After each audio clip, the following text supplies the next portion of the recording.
اعوذ باللہ من الشیطان الرجیم بسم اللہ الرحمن الرحیم الحمدللہ رب العالمین اللہم صلی وسلم وبارک علی سیدنا مولانا محمد وعلی آل سیدنا مولانا محمد صلاۃ تنجینا بہم جميع الاحوال والآفات وتقضی لنا بها جميع الحاجات وتطہرنا من جميع السیئات وترفعنا بها اعلی درجات وتبلغنا باقصى الغایۃ من جميع الخیرات فی الحیاة بعد الممات انک علی کل شیء قدیر صلی اللہ علیہ وآلہ وسلم۔ السلام علیکم ورحمۃ اللہ وبرکاتہ۔ حضرات محترم، جیسا کہ میں نے پچھلی ویڈیو میں سرکار غوث پاک رضی اللہ تعالیٰ عنہ کی تیسری فصل کی شروع کا بیان عرض کیا تھا کہ روح جسمانی کی جو دکان ہے وہ شریعت ہے اور اس کا مال شریعت ہے۔ شریعت کی دکان کھول کے بیٹھی ہے کہ جس میں آپ کو شریعت کا مال خریدنا ہے، اور شریعت کا مال خریدنے سے آپ کو جو نفع ملے گا وہ دنیا میں ولایت، کشف و کرامات ملیں گے اور آخرت میں جنت الماوا اور جنت کی اعلیٰ نعمتوں سے نوازے جائیں گے۔ تو میں نے عرض کیا تھا کہ شریعت ہی مین ہے، تو شریعت ہی کی ابتدا اصل میں شریعت پہ پھر عمل کس طرح کیا جائے تاکہ اللہ کی دوستی اور اللہ کا قرب اور غیبی مشاہدات اور کرامات اور اللہ کے کرم خاص سے کیسے نوازے جائے اور آخرت میں جنت کے لائق بن جائے۔ تو شریعت پہ جو بنیادی اصول ہے، جو سب سے پہلے جو شریعت میں داخل ہوتی ہے وہ ہے توبہ۔ تو توبہ کا میں نے پچھلی ویڈیو میں بیان کر دیا کہ توبہ کس طرح کرنی چاہیے اور اس کا عملی طریقہ کیا ہے۔ اب دوسری جو توبہ کے بعد جو سب سے مین چیز آتی ہے وہ ہے طہارت۔ بزرگان دین نے فرمایا شریعت میں سب سے اہم طہارت ہے۔ تو اللہ تعالیٰ بھی قرآن مجید میں فرماتا ہے اعوذ باللہ من الشیطان الرجیم ان اللہ یحب التوابین ویحب المتطہرین، کہ بے شک اللہ محبت کرتا ہے بہت توبہ کرنے والوں سے اور بہت پاک رہنے والوں سے۔ تو توبہ کا بیان تو میں عرض کر چکا اور اس کا عملی طریقہ بھی بتا دیا کہ کس طرح توبہ آپ کو کرنی ہے۔ توبہ کے بعد جب توبہ درست ہونے لگتی ہے تو توبہ اس وقت درست نہیں ہوتی جب تک بندہ طہارت میں کمال نہ حاصل کر لے۔ اب طہارت جو ایک شریعت کی بھی ہے اور طریقت کی بھی ہے اور معرفت کی بھی ہے اور حقیقت کی بھی ہے۔ جس طرح توبہ کے درجے الگ الگ ہیں اسی طرح طہارت کی بھی درجے الگ الگ بزرگان دین نے فرمایا۔ اب عملی طریقہ بھی میں عرض کروں گا اور اس کے فضائل بھی طہارت میں، کیونکہ سب سے بڑی فضیلت تو طہارت کی یہی ہے اور توبہ کی اور طہارت کی ہے کہ توبہ اور طہارت جس کو حاصل ہو جائے وہ اللہ کے محبوب بندہ ہو جاتا ہے۔ ان اللہ یحب التوابین، بے شک اللہ محبت کرتا ہے، یعنی اللہ کا وہ محبوب بندہ ہے جو بہت توبہ کرتا ہے۔ وہ یحب المتطہرین، اور وہ اللہ کا محبوب ہے جو بہت زیادہ پاک رہتا ہے۔ تو سب سے پہلے توبہ کرنے کے بعد سب سے پہلے جو لازم چیز ہے وہ طہارت ہی ہے، اور توبہ بھی طہارت ہی کی طرف رجوع کرتی ہے کہ گناہ ایک ظلمت ہے اور ایک ناپاک شے ہے، اور نیکی اور عبادت اور تقوی یہ طہارت ہے، اصل میں طہارت کی طرف بندے کو لے آتے ہیں۔ تو طہارت میں نے طہارت جو شریعت کہتی ہے وہ ایک ظاہری طہارت کو بھی فوکس کرتی ہے، اور طریقت کی جو طہارت ہے وہ دل کی طہارت کو۔ اچھا، بزرگان دین نے جو طہارت کے قسمیں بتائے ہیں وہ 4 قسمیں۔ پہلی قسم طہارت یہ ہے کہ بندہ جب شریعت میں داخل ہوتا ہے تو اس پر 3 چیزیں فرض ہو جاتی ہیں پاک کرنا، کیونکہ جب تک طہارت نہیں ہوگی تو پھر وہ اگلے نہ عبادت کے لائق ہو سکتا ہے نہ کسی اور طاعت کے لائق۔ تو پہلی طہارت جو ہوتی ہے وہ اس کی ظاہری جسم کی نجاست دور کرنا اور بدن کی ناپاکی دور کرنا۔ جو شریعت کی طہارت ہے وہ 3 خاص طور پہ، کیونکہ مجھے مختصر کر کے پوری جامع طور پہ مجھے عرض کرنا ہے گفتگو کا، تاکہ کم وقت میں آپ کو پوری ایک عملی طریقہ معلوم ہو جائے کہ عمل کے، ورنہ تقریر کرنے کو، باتیں بتانے کو تو بہت کچھ آ جائے گی طہارت میں۔ میں صرف خلاصہ بتا رہا ہوں کہ طہارت کا اصل طریقہ کیا ہے۔ تو بزرگان دین نے فرمایا طہارت من جملہ 3 چیزوں میں آتی ہے۔ شریعت کی جو طہارت ہے اس میں 3 طہارت: پہلا بدن کا پاک ہونا، دوسرا اس کے لقمے کا حلال اور پاک ہونا، اور تیسرا ظاہری اعضاء یعنی جوارح کا گناہوں سے پاک ہونا۔ یہ 3 طہارت جس کے اندر حاصل ہو جائے تو اس نے شریعت اور دین کی راہ طے کر لی، پہلا رکن دین کا طے کر لیا۔ تو ان 3 طہارت کو حاصل کرنے کے لیے جو بدن کو پاک کرنا نجاستوں سے، کثافتوں سے، اس کے لیے شریعت غسل اور وضو فرض کرتی ہے کہ غسل آپ لازم رکھیں، وضو لازم رکھیں۔ اور دوسری جو طہارت کا بیان ہے وہ جو دوسرا درجہ ہے وہ یہ ہے کہ بندہ اپنے لقمے کو بھی حلال کرے، یعنی لقمہ حرام کا کھاتے ہیں تو وہ لقمہ بھی ناپاک ہوتا ہے، یعنی غذا بھی پاک جانی چاہیے آپ کے جسم میں، اور اس کی بے شمار احادیث میں وعیدیں بھی آئی ہیں کہ جس کے جسم میں ایک لقمہ بھی حرام کا چلا گیا، یعنی ناپاک لقمہ، حرام کا لقمہ یعنی ناپاک لقمہ بھی چلا گیا، تو اللہ تعالیٰ 40 دن تک اس کی دعا قبول نہیں کرتا۔ کیوں؟ کیونکہ جو حلال کھاتے ہیں تو وہ بندے کا نور بنتا ہے، وہ اس کی قبولیت کے، دعاؤں کے اور عبادت کی قبولیت کا ذریعہ بنتا ہے۔ اور بندہ جب حرام کھاتا ہے تو ظاہر سی بات ہے وہ کثافت بندے کے دل میں پیدا کرتا ہے اور ظلمت اور تاریکی پیدا کرتا ہے اور اس کی دعاؤں کا اثر ختم کر دیتا ہے۔ اور احادیث میں ہے کہ جس نے جو حرام لقمہ کھاتا ہے تو 40 دن تک نہ اس کی دعا قبول ہوتی نہ اس کی عبادت قبول ہوتی، کیونکہ وہ لقمہ پھر اس کے خون میں شامل ہو جاتا ہے، خون بنتا ہے۔ تو 40 دن کا ایک پروسیس ہوتا ہے خون بننے کا، اس کے باڈی میں جانے کا۔ تو وہ الگ بات، بس بات سمجھانا یہ ہے کہ لقمہ کا حلال ہونا فرض ہے شریعت میں۔ اگر لقمہ حلال نہیں ہوگا تو آپ زندگی بھر عبادت کر لیجئے، محنت کر لیجئے، لیکن کامیابی کبھی نہیں ہو سکتی، بلکہ اور نقصان ہوگا اور آخرت میں پکڑ الگ ہوگی۔ تو پہلی چیز وضو اور غسل سے ظاہری بدن کی نجاست دور کرنا اور پاک صاف کپڑے پہننا، یعنی بدن نجاست دور کرنا، اور لباس کی نجاست دور کرنا، یعنی اپنے بدن کو پاک رکھنا نجاستوں سے، کثافتوں سے، اور اپنے لباس کو پاک و صاف رکھنا، یہ پہلا۔ اور اس کے لیے وضو اور غسل ضروری ہے، وضو غسل کرے اور پاک لباس پہنے اور ہمیشہ باوضو رہنے کی کوشش کرے، نہیں تو پاک تو ہر وقت رہنا اس پر لازم ہے۔ شریعت میں تو پاکی رہنا لازم آتا ہے، لیکن طریقت والے کہتے ہیں کہ باوضو بھی 24 گھنٹہ رہے جہاں تک ممکن ہو، اس کا میں آگے بیان کروں گا۔ اور دوسرا لقمہ حلال ہونا چاہیے، اور تیسرا پھر اپنے بدن نجاستوں اور کے ساتھ ساتھ گناہوں سے بھی محفوظ رکھنا، یعنی آنکھ کو گناہوں سے بچانا، کان کو گناہوں سے، زبان کو، ہاتھ اور پیر کو گناہوں سے بچانا، یہ شریعت میں لازم ہوتا ہے۔ یعنی حرام کاموں سے بچا کر انہیں حلال چیزوں پہ لگائیں، یعنی آنکھ میں جو حلال چیزیں انہیں دیکھے، کان پہ حلال باتیں سنیں، اور زبان سے حلال بولیں۔ صدق مقال کہتے ہیں نا، عقل حلال صدق مقال، کہ سچ بولنا اور حلال کھانا یہ شریعت کا سب سے اہم رکن ہے۔ تو شریعت میں سب سے پہلے جو سب سے زیادہ جو بزرگان دین نصیحت فرماتے ہیں وہ یہی ہے کہ عقل حلال اور صدق مقال، حلال کا کھانا اور سچ بولنا، یعنی زبان کو بھی گناہوں سے پاک رکھنا اور اپنے لقمے کو بھی گناہوں سے پاک رکھنا، یعنی حلال کھانا۔ تو یہ فرماتے ہیں کہ یہ 3 درجے جس نے طے کر لیے تو اس نے شریعت کی طہارت میں وہ کمال کو پہنچ گیا۔ حواس خمسہ کو اور گناہوں سے محفوظ رکھنا، اور اپنے بدن کو نجاستوں سے محفوظ رکھنا، اپنے بدن کے کپڑوں کو نجاستوں سے محفوظ رکھنا، اس کے لیے وضو غسل کا پابند رہنا، اور اپنے لقمے کو حلال رکھنا۔ یہ 3 باتیں جس کے اندر پیدا ہو گئی، بزرگان دین نے فرمایا اس نے شریعت کی راہ طے کر لی،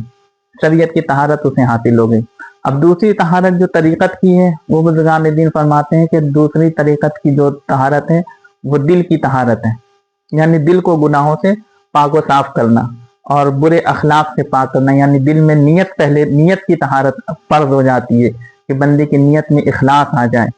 نیت میں کوئی خلل ملل نہ ہو، یعنی عبادت طاعت بندگی میں ریاکاری نہ آئے، دکھاوا نہ ہے، اور تو نیت کی درستگی، نیت میں طہارت پیدا کرنا، نیت میں اخلاص ہو، یعنی جو بھی عمل کرے، جو بھی نیکی کرے، جو عبادت اور تو وہ خلق کے لیے نہیں بلکہ خالق کے لیے کرے، تو یہ اخلاص پیدا ہو جائے۔ ہر وہ کام، اخلاص کا ایک آسان سا معنی بتا رہا ہوں کہ جو بات، جو بھی کام، جو بھی نیکی اور طاعت عبادت اس لیے کی جائے، جو بھی نیکی ایسے کی جائے کہ جس میں آپ کے دل میں نیت ہو یا سوچ ایسی ہو جائے کہ خلق دیکھے، لوگ دیکھیں اور تعریف کرے اور واہ واہ کریں، یا لوگوں کو دکھانے کے لیے ہو، تو وہ ریاکاری ہوتی ہے۔ اور یہی صرف نیت اور یہی سوچ بس بدل جائے آپ کی کہ یہ جو ہم کام کر رہے ہیں، یہ جو نیکی میں نے کی، عبادت کری، نماز پڑھی، یا فلاں کے ساتھ بھلائی کری، یا جو کچھ بھی طاعت کری، عبادت کری، محنت کری، تو یہ جو ہے اگر خلق کی نیت نہ ہو بلکہ اس میں خالق آ جائے کہ یہ اللہ دیکھ رہا ہے، میں اللہ کو راضی کرنے کے لیے کر رہا ہوں، اللہ دیکھ رہا ہے، دنیا دیکھے نہ دیکھے مجھے کوئی لینا دینا نہیں، صرف اللہ دیکھ رہا ہے، تو بس یہی بات آپ کی اخلاص ہو جاتی ہے۔ تو سوچ ہی آپ کی نیت کی طہارت بدل دیتی ہے۔ اگر سوچ ریاکاری میں آ گئی تو آپ کی نیت ناپاک ہو گئی، اور سوچ ہی اگر آپ کی اللہ میں، سوچ میں ہی اخلاص آ گیا تو آپ کی نیت پاک ہو گئی۔ تو نیت کی پاکی طریقت میں فرض ہو جاتی ہے۔ شریعت میں بھی فرض ہے، اصل میں شریعت میں بھی فرض ہے، لیکن چونکہ شریعت ظاہری اعضاء پہ زیادہ فوکس کرتی ہے، طریقت دل پہ زیادہ فوکس کرتا ہے۔ تو اس لیے بزرگان دین نے نیت کو جو ہے نیت کی درستگی دل طریقت کا مقام دیا، کیونکہ یہاں دل کی طہارت، تو دل میں نیت کی درستگی اور ساتھ میں پھر حسد سے بچے، یعنی دل حسد جو ہے وہ بھی ایک بندے کی ایک جلن کی کیفیت ہے، وہ بھی ایک دل کی کیفیت کا نام ہے۔ وہاں بھی آپ کو سوچ بدلنی ہے کہ کسی کی ترقی دیکھ کے جلے نہیں، بلکہ اگر جلن ہو رہی ہے تو اس کا مطلب یہ ہے کہ دل میں حسد ہے، اور حضور نے فرمایا حسد اور ایمان اکٹھا نہیں ہو سکتے، یا مومن ہوگا یا حاسد ہوگا، ایک وقت میں انسان دونوں نہیں ہو سکتا، حاسد مومن نہیں ہو سکتا، مومن حاسد نہیں ہو سکتا۔ حضور نے فرمایا حسد اور ایمان کبھی اکٹھے نہیں جمع ہوتے،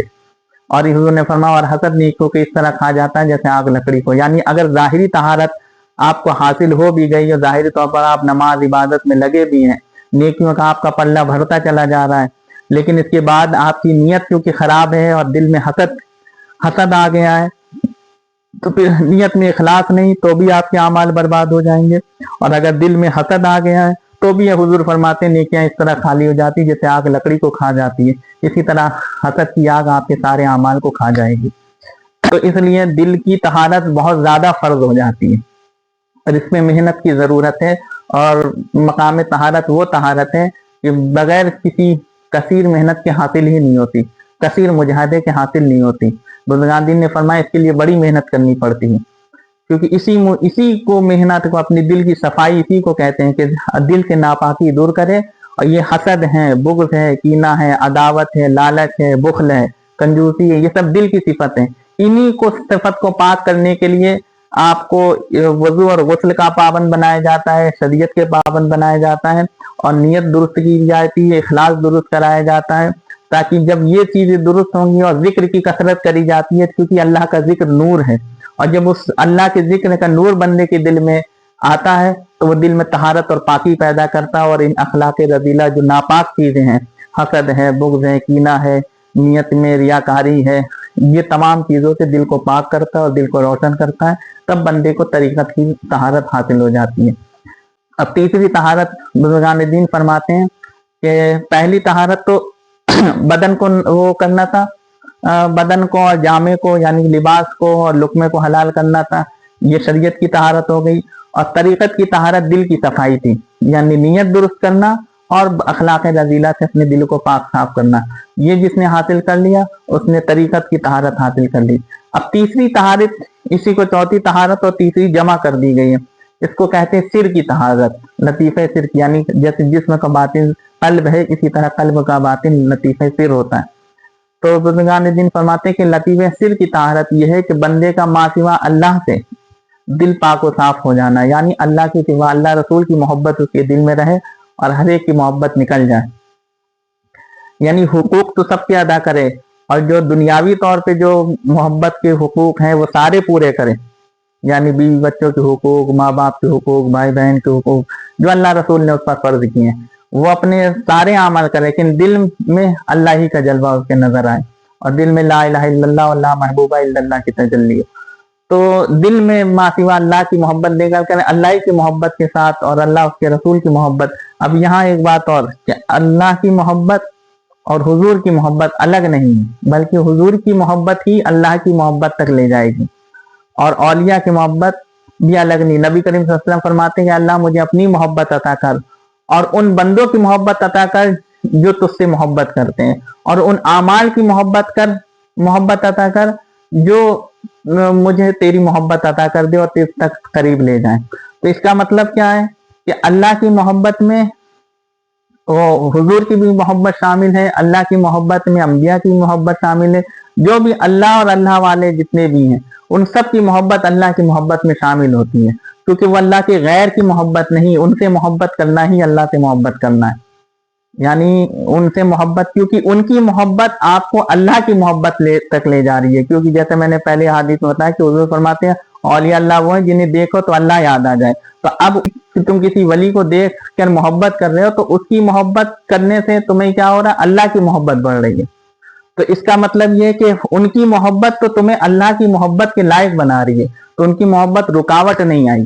تو وہ محبتیں یہاں چھوڑنے کا حکم ہے جو تمہیں اللہ رسول کی محبت سے دور کر دیں، اور وہ شخص، وہ انبیاء، اولیاء یا وہ نیک اعمال جو تمہیں اللہ رسول کی محبت تمہارے دل میں بڑھا دیں، تو ان کی محبت اللہ رسول سے ہی محبت ہے، یا اللہ رسول کی محبت کو پانے کا ذریعہ ہے. جس طرح ایک صحابی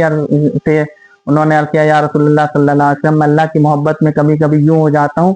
کہ آپ کی محبت کا آپ کا بھی خیال نہیں رہتا. حضور فرماتے پریشان نہ ہو، یہ تمہاری کیفیت وحدت کی ہے، اور تمہیں جو اللہ کی محبت نصیب ہوئی یہ میری محبت کی برکت ہے. تم جو مجھ سے محبت کرتے تھے تو میری محبت پردے میں جا کے تمہیں اللہ کی محبت تم پر ظاہر کر رہی ہے. یعنی اگر میری محبت نہ ہوتی تو تمہیں اللہ کی یہ محبت کبھی نصیب ہی نہ ہوتی. اسی لیے حضور کی محبت ہی کے ساتھ اللہ کی محبت نصیب ہوتی ہے. تو بس اسی طرح اولیاء کی محبت حضور کی محبت، جس طرح نبی کریم صلی اللہ علیہ وسلم نے فرمایا جس نے مجھ سے محبت کری اور میں ان شہزاد حسن حسین سے محبت نہ کری وہ میری محبت ساتھ لے کر جہنم میں جائے. تو حضور کی محبت بھی حسنین کی محبت سے جڑی ہے، پنجتن پاک کی محبت سے جڑی ہے، اہل بیت و صحابہ کی محبت سے جڑی ہے. اسی طرح اولیاء کی محبت، یہ سب محبتیں الگ نہیں ہے، وہ سب ایک ہی محبت ہیں، کہ وہ ساری محبتیں مل کر تمہیں اللہ کی محبت کے لائق بناتی ہیں. تو اللہ اور اللہ والوں سے محبت کرنا، یہ اور ہر اس چیز کی محبت نکال دینا جو اللہ رسول کی محبت سے دور کرے، اس کو لطیفہ سر کی طہارت کہتے ہیں. اور پھر وہ مقام ایک کیفیت کا آتا ہے کہ بندہ وحدت الوجود میں اور وحدت الشہود میں جب جاتا ہے تو اس کو پھر کسی کا خیال نہیں رہتا، تو وہ ایک الگ صوفیہ کا اعلیٰ مقام ہے. تو اس پر فرما رہے کہ وہ لطیفہ سر کی طہارت ہے کہ بندے اس مقام وحدت تک پہنچ جائیں جس میں احدیت کی اس پر تجلی ہو جائے، اور اس وقت اس کو تو پھر خوش کا بھی ہوش نہیں رہے گا، اور وہ ایک جذب کی کیفیت ہوتی ہے اولیاء کہ وہ ایک اعلیٰ مقام ہے. تو اس کو فرمانے ہیں کہ وہ معرفت اور حقیقت کی طہارت ہے. بزرگان دین نے فرمایا وہ مقام معرفت اور حقیقت کی طہارت ہے کہ دل میں ما سوا اللہ کا، اللہ کے سوا کسی کا مشاہدہ نہ رہے، بلکہ لا مشہودہ الا اللہ کی تجلی ہو جائے، لا محبوبہ الا اللہ کی تجلی ہو جائے، اور لا موجودہ الا اللہ کی تجلی ہو جائے. تو اسے خود کو بھی دیکھے تو خدا نظر آئے. جیسے باعث بستامی فرماتے ہیں کہ 40 فرماتے تھے کہ میں ابتدا میں خدا کو ڈھونڈا کرتا تھا لیکن ہر جگہ خود کو پاتا تھا، لیکن آج 40 سال ہو گئے میں خود کو بھی دیکھتا ہوں تو خدا نظر آتا ہے. تو یہ اعلیٰ مقام ولایت کا ہے جو اولیاء کی ایک کیفیات فنا فی اللہ کی ہوتی ہے، اور واصل باللہ اور باقی باللہ کی وہ ان کی کیفیات وہ لطیفہ سر کی طہارت ہے. تو اب سمجھانا مقصد یہ ہے کہ شریعت کی طہارت حاصل کرنے کی کوشش کرے تاکہ بھی طریقت کی طہارت بھی فرض شریعت اور طریقت پہ محنت کرے تاکہ معرفت حقیقت کی طہارت اللہ اپنے فضل سے عطا کرے. تو اللہ تبارک تعالیٰ کی بارگاہ میں دعا ہے. باعزت بستامی فرماتے ہیں اسی لیے مجھے جب دنیا کا خیال آتا ہے تو میں وضو کر لیتا ہوں، اور جب آخرت کا خیال آتا ہے تو غسل کر لیتا ہوں. اب بزرگان دین نے اسی لیے فرمایا کہ وضو غسل کی پابند رہیں، اور سرفدی حیا مدیری نے، امام غزالی نے، سرکار غوث پاک نے، اور سب بزرگان دین، خواجہ بندہ نواز گیسو دراز نے، اور سب بزرگان دین کا یہ قول ہے کہ وضو انسان کو چاہیے کہ جہاں تک کوشش کرے، طریقت والے پر تو لازم ہے کہ جہاں تک کوشش ہو سکے ہر وقت باوضو رہے. اور اگر کوئی اتنا نہیں کر سکتا تو کیونکہ ظاہری طہارت سے باطنی طہارت جڑی ہوئی ہے، شریعت کی طہارت سے طریقت کی طہارت جڑی ہوئی ہے. اب میں ایک عملی طریقہ آخر میں بیان کر کے اپنی گفتگو ختم کر رہا ہوں. تو شریعت کی طہارت سے طریقت کی طہارت جڑی ہوئی، تو یہ اب اس کا عملی طریقہ کیا ہے کہ طہارت ہمارے اندر پیدا کیسے ہو. تو ایک تو وضو غسل پہ پابند رہیں کہ ہمیشہ پاک رہیں، کبھی ناپاک نہ رہے. حضور نبی صلی اللہ علیہ وسلم فرماتے ہیں مجھے سب سے زیادہ ڈر اس بات پر اپنی امت پر ہے کہ میرا کوئی امتی حالت ناپاکی میں نہ موت آئے اس کو. اس لیے کوشش کرے ہر وقت پاک رہنے کی، اور اگر جو طریقت کے راہ پہ چلنا تو اسے چاہیے کہ ہر وقت باوضو رہنے کی کوشش کرے. اور باوضو رہنے کی جہاں تک کوشش کرے، باوضو رہنے سے سب سے بڑی فضیلت یہ ہوتا ہے کہ بندہ وضو جو ہے مومن کا حصار ہے، حضور نے فرمایا. تو وہ ہر بلا سے ہر آفت سے محفوظ ہو جاتا ہے. اور جو ہر وقت باوضو نہیں رہ سکتا تو بزرگان دین نے فرمایا کم سے کم اتنا کرے کہ 5 وقت کی نماز میں تازہ وضو کیا کرے. اور بعض بزرگان دین کا یہ قول ہے کہ جو باوضو 24 گھنٹے رہے اس کے باوجود بھی اسے چاہیے کہ ہر نماز میں اپنا وضو پھر سے دہرائے. یعنی بار بار وضو کرنا بھی انسان کے اندر طہارت کا ملکہ پیدا کرتا ہے اور اس کی نورانیت و روحانیت کو بڑھاتا ہے. اور بزرگان دین نے فرمایا کہ اس کی جو صفت ہے طہارت کی تصوف میں ایک نسبت طہارت ہوتی ہے کہ طہارت کی جو نسبت ہے وہ ملائکہ سے ہے. ملائکہ ہمیشہ پاکی کو پسند کرتے ہیں. تو بندے کی نسبت جب بہت زیادہ طہارت کا ملکہ اس کے اندر پیدا ہوتا ہے تو بندے کی جو صفت ہے وہ طہارت کی اس کو ملائے اعلیٰ سے وہ جڑ جاتا ہے. اور اس پر فرشتوں کے الہام ہونے لگتے ہیں، فرشتے الہام کرتے ہیں اور ملائکہ کے الہام ہوتے ہیں، اور اس کے دل میں ایک نور پیدا ہوتا ہے جو اس کے دل میں ایک سکون کی کیفیت پیدا کرتا ہے۔ تو وہ باوضو رہنے سے چہرے پہ بھی نور پیدا ہوتا ہے، دل میں بھی نور پیدا ہوتا ہے، اور بے شمار برائیوں اور بیماریوں سے بھی محفوظ ہوتا ہے، اور اللہ طہارت ظاہری باطنی اسے عطا کرتا ہے۔ اور غسل کی بھی بہت پابندی، سرکار غوث پاک کا بھی آپ کے بھی مجاہدات کے دور میں آپ کا واقعہ ہے کہ میں نے ایک رات میں 40 مرتبہ غسل کیا۔ حضرت سفیان ثوری کا واقعہ ہے کہ آپ پردہ کرنے سے پہلے 60 مرتبہ آپ نے غسل کیا، یہ مکتوبات صدی میں لکھا ہے۔ اور آپ نے حضرت ابراہیم خواص رضی اللہ عنہ کا بھی بارے میں ہے کہ آپ بھی پردہ کرنے سے پہلے، وصال سے پہلے آپ نے بھی 60 مرتبہ غسل فرمایا۔ تو بار بار غسل کرنے سے، بار بار وضو کرنے سے بھی طہارت کا ملکہ بڑھتا ہے، اور بندے کے اندر روحانیت پیدا ہوتی ہے اور نورانیت پیدا ہوتی ہے، کیونکہ شریعت اور طریقت کا تو منشا یہ ہے کہ بندے کی کثافتیں دور ہو کے طہارت اور نورانیت پیدا ہو، تاکہ وہ عالم غیب اور عالم ارواح کا عکس اس کے دل پہ نظر آئے اور اللہ کے جلوے کے لائق بن سکے، کیونکہ اللہ بہت زیادہ پاک رہنے والوں سے بھی محبت کرتا ہے۔ اس لیے اللہ کا محبوب بندہ بننا ہے تو کوشش کرے ہر وقت پاک رہے، پاکی ہی آدھا ایمان ہے، جو جتنا پاک رہے گا اتنا ہی زیادہ اس کی طہارت کی نسبت، اتنا ہی وہ گناہوں سے آٹومیٹک بچنا شروع ہو جائے گا۔ اگر پاک رہنا آپ شروع کر دے تو آپ پر 5 وقت کی نماز پڑھنا بھی آسان ہوگی اور گناہوں سے محفوظ رہنا بھی آسان ہوتا ہے۔ اس لیے بزرگان دین نے فرمایا کہ جہاں تک کوشش ہو سکے ہر وقت باوضو رہیں۔ اور اس کا ایک اور طریقہ جو بزرگان دین نے مجاہدے کا فرمایا، وہ طریقہ یہ ہے کہ یہ مجاہدات کے طور پہ ہے، عرض کر دے رہا ہوں، چونکہ ایک عملی طریقہ ہے کہ جس کے اندر نسبت طہارت جس کو بڑھانا ہو اور گناہوں سے اپنے آپ کو بہت زیادہ پاک و صاف چاہتا ہو کہ میری طریقت کی راہ درست ہو جائے اور میرا دل اللہ کی طرف زیادہ مائل ہو اور نسبت طہارت مجھے حاصل ہو جائے اور فرشتوں سے میری ملائے اعلیٰ سے نسبت جڑ جائے اور میرے دل میں نورانیت اور روحانیت بڑھ جائے اور میری روحانی طاقت بڑھ جائے، تو اس کا عملی طریقہ بزرگان دین نے فرمایا، تصوف میں شرط دیا ہے، منیر نے بھی فرمایا اور دیگر بزرگان دین نے پھر فرمایا کہ اس کا طریقہ یہ ہے کہ بندہ وضو کرے اور وضو کر کے 2 رکعت نماز تحیۃ الوضو پڑھے اور اس کے بعد اللہ کا ذکر کرے۔ اللہ کے ذکر میں اس کو کوئی بھی اللہ کا اسم لے لے جو اس کو نسبت طہارت سے جوڑے، جیسے یا نورو ہے یا طاہرو ہے یا سبحانو ہے، جس میں اللہ کی پاکی کا بیان ہو۔ میں ایک کوئی اسم نہیں بتا رہا بلکہ انسان کے، اور اگر کچھ بھی نہ ہو، کسی کو وہ اسم اسما بھی سمجھ میں نہ آئے تو کوئی بات نہیں، اللہ کا ذکر کرے، اللہ کا ذکر کر سکتا ہے۔ وہ بھی نہ ہو تو درود شریف پڑھ لے، کوئی سی بھی درود شریف پڑھ لے، ایک تسبیح درود شریف کے پڑھ لے اور درود شریف پڑھ کے اپنے سینے پہ پھونکے یا اپنے اوپر دم کرے، یا صرف درود شریف کی تسبیح پڑھ لے اور درود شریف کوئی سی بھی درود جو اس کو جو بھی آسان ہو وہ درود شریف پڑھے۔ پھر فرماتے کہ پھر اٹھ کے پھر وضو کرے، پھر 2 رکعت نماز تحیۃ الوضو کی پڑھے، پھر درود شریف پڑھے، اس طرح کر کے 20 بار 10 بار 11 بار جتنی مرتبہ بھی ہو سکے دہرائے۔ اور بعض بزرگان دین نے فرمایا کہ یہ کام جمعے کی شب میں کرے، رات بھر کرتا رہے اور جمعے کا جب غسل کا وقت یعنی فجر سے پہلے پھر جمعے کا وہ 2 رکعت پڑھے تحیۃ الوضو اور درود شریف پڑھے یا ذکر کرے اللہ کا، پھر 2 رکعت پھر تازہ وضو کرے، پھر 2 رکعت تحیۃ الوضو پڑھے، پھر ذکر کرے، اس طرح رات بھر کرتا رہے 20 بار 15 بار 10 بار 11 بار جتنی بھی اس کی طاقت ہو وسعت ہو اور جتنی توفیق اس کو نصیب ہو کرے، اور کر کے آخر میں جب کر لے کہ اب ہو چکا تو اب اس کو چاہیے کہ پھر آخری بار وہ غسل کرے اور غسل کر کے پھر 2 رکعت تحیۃ الوضو پڑھ کے اپنا وضو کرے۔ تو آپ فرماتے ہیں ہر جمعہ یہ پابندی کرے تو اللہ بے شمار اس کو پاکیوں اور طہارت کی نسبت سے اسے نواز دے گا اور اس کے اندر طہارت کا ملکہ پیدا ہوگا، اور طہارت کے ملکے سے جب اس کو فائدہ یہ پہنچے گا کہ اس کی نسبت اللہ سے اور ملائک اعلیٰ سے ایسی جڑ جائے گی کہ اس کے دل میں ایک نور آئے گا اور جو اس کے دل میں سکون اور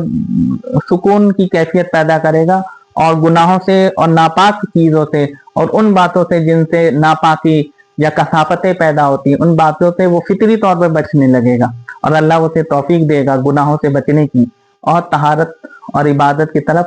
اس کی نسبت پختہ ہوتی جائے گی، اور اس کے بے شمار فضائل ہے وہ جو کرنے والا ہوگا وہ خود محسوس کرے گا۔ تو اللہ تبارک و تعالیٰ ہمیں ان سب باتوں پر عمل کرنے کی توفیق عطا فرمائے، اور عام سادہ طریقہ ہمارے اور آپ کے لیے کہ وضو غسل کی پابندی کریں، ہر وقت پاک رہیں، لقمہ حلال کریں اور اور سچ بولے یعنی اعضاء حواس خمسہ کو بھی گناہوں سے محفوظ رکھنے کی کوشش کرے اور دل کی نیت اور درست کرے اور تمام برائیوں سے حسد کینہ بغض کینہ بخل سے ان برے اخلاق سے پاک کرے تاکہ شریعت طریقت کی طہارت ہمیں نصیب ہو جائے اور پھر اللہ اپنی معرفت اور حقیقت اور لطیف سر کی طہارت سے بھی نواز دے تاکہ وہ مقام حاصل ہوتی ہے جس کی فضیلت سرکار غوث پاک بیان فرما رہے ہیں. تو اللہ تبارک و تعالیٰ ہم ان سب باتوں پر عمل کرنے کی توفیق عطا فرمائے. وما علینا الا البلاغ. السلام علیکم و رحمۃ اللہ وبرکاتہ.